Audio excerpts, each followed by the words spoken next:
Assalamualaikum warahmatullahi wabarakatuh. Kami dari kelompok 8 akan membahas tentang ekonomi dan keuangan syariah. Kelompok 8 terdiri dari Zelfa Aulia Cynthia Pramesti, Amalia Nursalzabila, dan Dwi Putri Juwaria. Filosofi ekonomi dan keuangan syariah.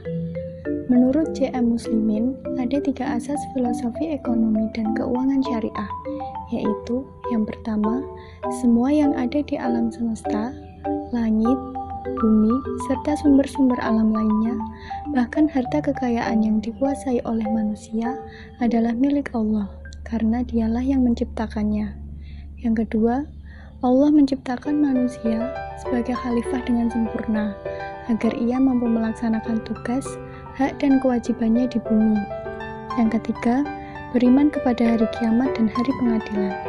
Keyakinan pada hari kiamat merupakan asas penting dalam sistem ekonomi Islam, karena dengan keyakinan tersebut, tingkah laku ekonomi manusia akan dapat terkendali.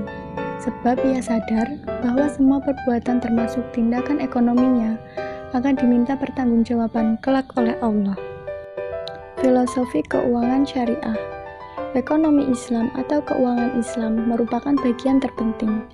Hal ini diperluas dalam beberapa peraturan atau larangan dan dorongan mengenai riba dan izin melakukan perdagangan. Dalam Quran Surah Al-Baqarah ayat 275, Allah SWT menghalalkan atau mengizinkan memperoleh keuntungan, tapi berasal dari perdagangan dan melarang riba. Dalam konteks keuangan Islam, pinjaman berasal dari kegiatan moneter atau keuangan saja, di mana keuangan Islam bertukar tangan dengan jaminan pengembalian penuh tanpa pengembalian apapun ke pemilik dana. Kepatuhan pada prinsip syariah.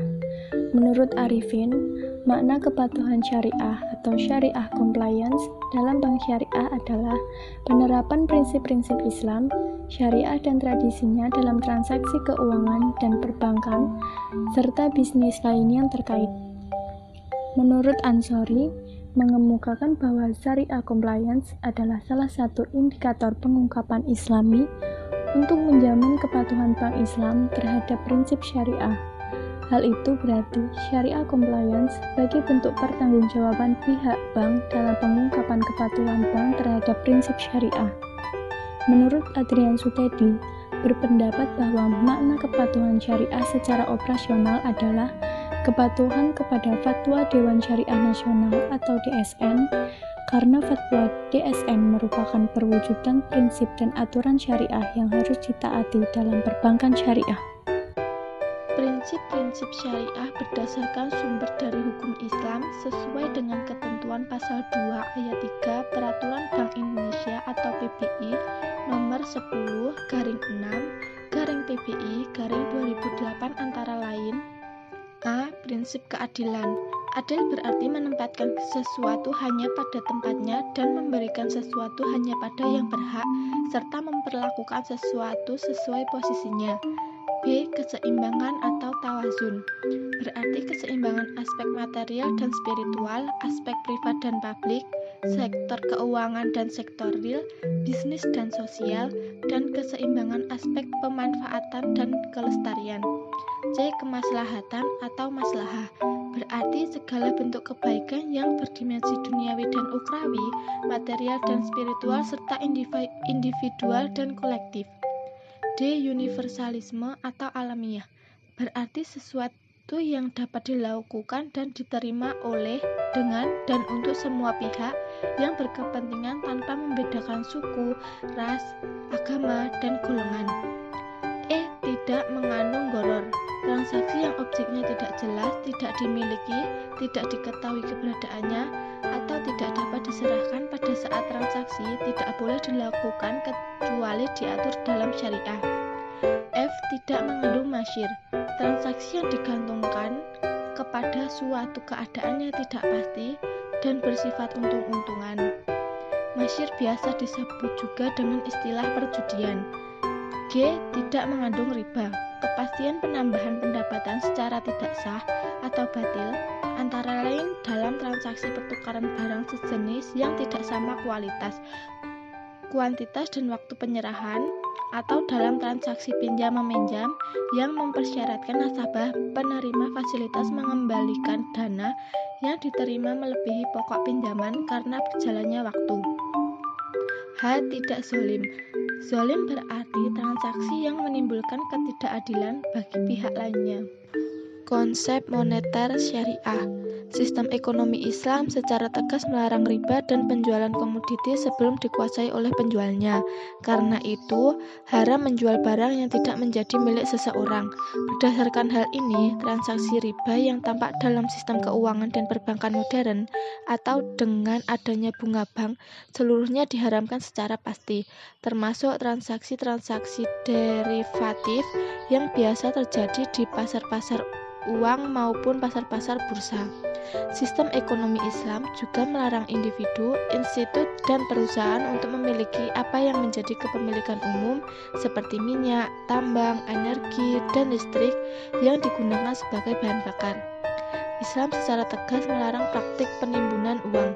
Praktik ini merupakan praktik yang sangat merusak, sama halnya dengan riba. Kebijakan moneter syariah di Indonesia. Bank yang berdasarkan syariah Islam, BI menjalankan fungsinya sebagai bank sentral dengan instrumen-instrumen sebagai berikut. A. Giro wajib minimum atau GWM. Biasa dinamakan dengan Statutory Reserve Requirement, adalah simpanan minimum bank-bank umum dalam bentuk giro pada BI yang besarnya ditetapkan oleh BI berdasarkan persentase tertentu dari dana pihak ketiga. B. Sertifikat investasi mudharabah antar bank syariah atau sertifikat IMA, yaitu instrumen yang digunakan oleh bank-bank syariah yang mengalami kelebihan dana untuk mendapatkan keuntungan. Di lain pihak, digunakan sebagai sarana penyedia dana jangka pendek bagi bank-bank syariah yang mengalami kekurangan dana. C. Sertifikat Wadiah Bank Indonesia atau SWBI, yaitu instrumen Bank Indonesia sesuai dengan syariah Islam. SWBI juga dapat digunakan oleh bank-bank syariah yang kelebihan likuiditas sebagai sarana penitipan dana jangka pendek. Instrumen kebijakan moneter syariah diantaranya yang pertama yaitu reserve ratio, merupakan suatu persentase tertentu dari simpanan bank yang harus dipegang oleh bank sentral. Yang kedua yaitu moral suasion atau kebijakan dorongan moral, kebijakan yang berisikan himbauan kepada seluruh bank umum untuk mengajak berhati-hati dalam memberikan pinjaman. Yang ketiga yaitu lending ratio, merupakan kebijakan untuk memberikan pinjaman. Lending ratio dalam hal ini berarti qardul hasan atau pinjaman kebaikan. Yang keempat yaitu refinance ratio, merupakan sejumlah proporsi dari pinjaman bebas bunga. Yang kelima yaitu profit sharing ratio atau rasio bagi keuntungan, harus ditentukan sebelum memulai bisnis. Yang keenam yaitu Islamic sukuk, merupakan obligasi pemerintah di mana ketika terjadi inflasi pemerintah akan mengeluarkan sukuk lebih banyak sehingga uang akan mengalir ke bank sentral dan jumlah uang yang beredar akan terkontrol. Landscape implementasi kebijakan moneter konvensional dan syariah. Implementasi kebijakan moneter konvensional yang diterapkan di Indonesia meliputi yang pertama yaitu kebijakan operasi pasar terbuka, merupakan salah satu kebijakan yang diambil oleh Bank Sentral untuk mengurangi atau menambah jumlah uang yang beredar di pasaran. Yang kedua yaitu kebijakan diskonto, merupakan penambahan atau pengurangan jumlah uang dengan cara mengubah diskonto bank umum. Yang ketiga yaitu kebijakan cadangan kas, merupakan kebijakan di mana bank sentral bisa menaikkan atau mengurangi cadangan kas. Yang keempat yaitu kebijakan kredit ketat. Kebijakan kredit ketat dilakukan oleh bank umum. Yang kelima yaitu kebijakan dorongan moral. Kebijakan dorongan moral dilakukan dengan bank sentral mengeluarkan surat, pidato, pengumuman, dan lain-lain yang merupakan ajakan kepada bank umum atau pelaku moneter lainnya. Implementasi tentang penerapan instrumen kebijakan moneter syariah di beberapa negara, yaitu yang pertama di Sudan. Berikut ini adalah instrumen-instrumen moneter yang digunakan Bank Sentral Sudan atau BOS dalam operasionalnya. Yang pertama yaitu reserve requirement. Setiap bank harus menyadangkan pada simpanan BOS sedikitnya 20%. Yang kedua yaitu bank-bank konvensional harus mencapai dan memelihara rasio likuiditas sebesar 10% dari dana tabungan dalam bentuk mata uang lokal. Yang ketiga yaitu plafon kredit untuk sektor-sektor prioritas tertentu seperti pertanian, ekspor, perindustrian, pertambangan dan energi, transportasi dan pergudangan, profesional, pengrajin, dan bisnis keluarga ukuran kecil, perumahan rakyat. Yang keempat yaitu foreign exchange operation sebagai alat BOS untuk menjaga stabilitas nilai tukar uang. Yang kelima yaitu OMO dengan menggunakan instrumen Central Bank Musyarakah Certificate atau CMC, di mana fungsi sekuritas bank sentral konvensional sebagai pengendali likuiditas uang terpenuhi dengan keberadaan sekuritas yang berdasarkan sistem bagi hasil. Yang keenam yaitu Government Musyarakah Certificate atau GMC. Sebagai garis besar, kegunaan GMC adalah pembiayaan anggaran, instrumen OMO bagi BOS, mobilitas tabungan nasional, mendorong investasi, dan yang terakhir yaitu sebagai alat pengembangan pasar uang yang sesuai dengan syariah Islam. Yang ketujuh yaitu Ijarah Certificate atau sukuk, yaitu suatu sekuritas yang dimaksudkan untuk memobilisasi simpanan jangka pendek yang digunakan untuk pembangunan proyek infrastruktur jangka panjang yang dilakukan melalui sekuritas aset pemerintah yang berwujud seperti lapangan terbang, jalan raya, bangunan, pabrik, rumah sakit, dan lain-lain. Yang kedua yaitu di Iran. Berikut ini adalah instrumen-instrumen moneter yang digunakan di Iran. Yang pertama yaitu reserve requirement ratio antara 10% sampai 30%.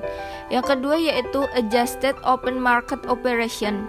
Pada dasarnya, OMO tidak dapat efektif digunakan pada negara yang pasar keuangan atau finansial belum berkembang. Yang ketiga yaitu discount rate. Karena adanya pelanggaran terhadap riba, maka instrumen jenis ini tidak digunakan seluas seperti pada sistem perbankan konvensional. Yang keempat yaitu credit killing, untuk mengendalikan penciptaan uang, pertumbuhan likuiditas oleh otoritas moneter. Sekian presentasi dari kelompok kami. Bila ada kurangnya kami mohon maaf. Wassalamualaikum warahmatullahi wabarakatuh.